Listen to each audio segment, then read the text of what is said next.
د طالبانو امیر المؤمنین مولوي شیخ هیبت الله اخونزاده د طالبانو دفاع وزیر مولوي محمد یعقوب مجاهد ته امر وکړ چې له پاکستان څخه خپل غچ واخله او ډیورن فرضي کرښې ته خپله لاړ شه او د جنګ رهبري وکړه.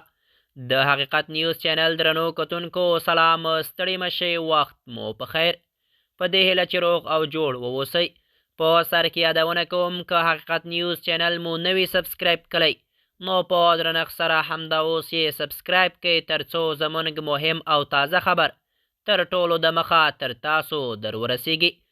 د طالبانو امیر المؤمنین مولوي شیخ هیبت الله اخونزاده د پاکستان وروستي برید ته توند غبرګون وښود.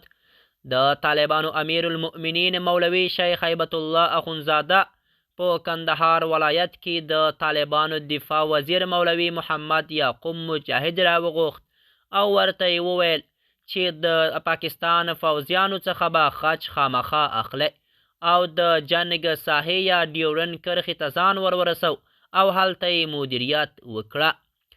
د طالبانو امیر المؤمنین مولوي شیخ هیبت الله اخونزاده د ننګرهار ولایت د بهسود ولسوالۍ د تېرې شپې برید چې په یو کور کې 18 کسان وژل شوي وو، هغوی سره یې خواخوږی وښود او ویلي دي چې موږ به د دغه شهیدانو غچ خامخا له پاکستان څخه اخلو. د طالبانو دفاع وزیر مولوي محمد یعقوب مجاهد د طالبانو امیر المؤمنین مولوي شیخ هیبت الله اخونزاده په وینا باندې ډیورن فرضي کرښې ته ځان رسولی او د جنګ رهبري خپله کوي.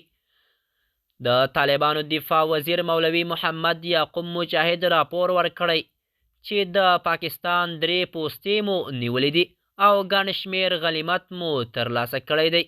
د حقیقت نیوز چینل درنو کتونکو زموږ د نن ورځې چمتو شوی خبر تر همدې ځای و. تر بیا مو په الله سپارم.